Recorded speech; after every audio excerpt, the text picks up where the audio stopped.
Hello friend, welcome to my YouTube channel target exam. आज हम जानेंगे सिगमंड फ्राइड के बारे में, जिन्होंने मनोविश्लेषणात्मक सिद्धांत दिया था। कई बार यूपी टेट और सीटेट की परीक्षाओं में ये क्वेश्चन पूछा जाता है कि मनोविश्लेषणात्मक सिद्धांत किसने दिया, तो ये सिगमंड फ्राइड ने दिया था।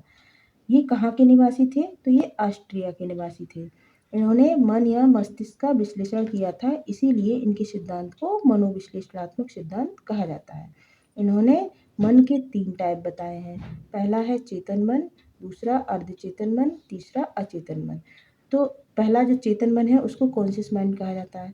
यह मन के विचारों से रिलेटेड होता है, यानी रैंडमली हमसे ये पूछा जाता है कि हमारा नाम क्या है, या हमारे बारे में कुछ भी पूछा जाता है तो उसका हम झट से जवाब देते हैं, क्योंकि वो हमारे चेतन मन में होता है, जागृत अवस्था में होता है।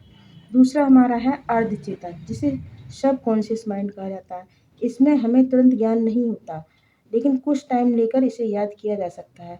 जैसे हम एग्ज़ाम हॉल में जाते हैं, एग्ज़ाम देने जाते हैं, तो हमें उस टाइम पे कुछ क्वेश्चन याद नहीं आ रहे होते हैं।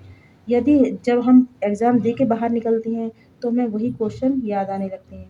तो इससे ये समझ में आता है कि जब हमारे माइंड पे प्रेशर पड़ता है और हम किन्हीं चीज़ों को याद करने की कोशिश करते हैं, तो उसे कुछ टाइम देकर हम उसे याद कर सकते हैं। तो ये आता है हमारे अर्धचेतन मन में। तीसरा है हमारा अचेतन, यानी अनकॉन्शियस माइंड। इसमें 90% लोग, इसमें जो बातें होती हैं वो भूल चुके होते हैं, और याद करने पर भी वो बातें याद नहीं आती हैं। जैसे हम लोग सपना देखते हैं, सपने की बहुत सारी चीज़ें होती हैं जो हम याद करने की कोशिश करते हैं और हमें वो चीज़ें याद नहीं आती हैं। और यदि एक झलक भी हमारे माइंड में रह जाती है, तो हम उससे संबंधित और चीज़ों को याद करने की कोशिश करते हैं, तो थोड़ा-थोड़ा हमें याद आ जाता है। तो ये हमारा होता है अर्धचेतन मन, और जब हमें याद नहीं आता है तो वो होता है हमारा अचेतन मन। अब फ्राइड ने व्यक्तित्व को 3 भागों में बाँटा है। वो कौन-कौन से हैं? पहला है इदम, दूसरा है अहम और तीसरा है पराहम। इदम, जिसे इड कहा जाता है, इसमें व्यक्ति की शारीरिक और मूल आवश्यकताएँ होती हैं, जैसे भूख, प्यास, सेक्स आदि, जिनको पूरा करने के लिए वह समाज की चिंता नहीं करता है, उसे समाज का भय नहीं होता, और वह इन सारी डिज़ायर को पूरा करने के लिए कोई भी रास्ता इख्तियार करता है। तो ये होता है इदम। दूसरा हमारा है अहम, जिसे हम ईगो कहते हैं। यह आवश्यकताओं या इच्छाओं की संतुष्टि की योजना का निर्माण करता है और उसका इम्प्लीमेंटेशन करता है या परिणामों की चिंता करता है। यानी जो अहम है ये बीच का व्यक्ति है। इड है, इसे मान लीजिए कोई एक बुरा व्यक्ति है, तो जो अहम है वह उसको चोरी करने के लिए उकसाता है। वह कहता है कि तुम चोरी करने जाना तो मास्क लगा के जाना, ताकि कोई पहचान ना सके। यदि तुम चोरी करने जाना तो लाठी लेकर जाना, ताकि तुम अपना बचाव कर सके।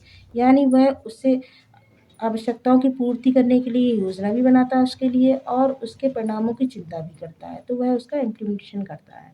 तीसरा हमारा है पराहम, जिसे हम लोग सुपर ईगो बोलते हैं। यह समाज द्वारा बनाए गए वे नैतिक मूल्य होते हैं जिसके अकॉर्डिंग व्यक्ति कार्य करता है। यानी जिसके अंदर जितना ज़्यादा सुपर ईगो होता है, वह उतना ही बुरे कामों से दूर होता है, जैसे चोरी करना, झूठ बोलना इत्यादि कई चीज़ें होती हैं जिससे वह दूर रहता है, क्योंकि उसके अंदर सुपर ईगो होता है, पराया होता है। Thank you. यदि आपको मेरा वीडियो अच्छा लगा हो तो लाइक करें एंड सब्सक्राइब करें।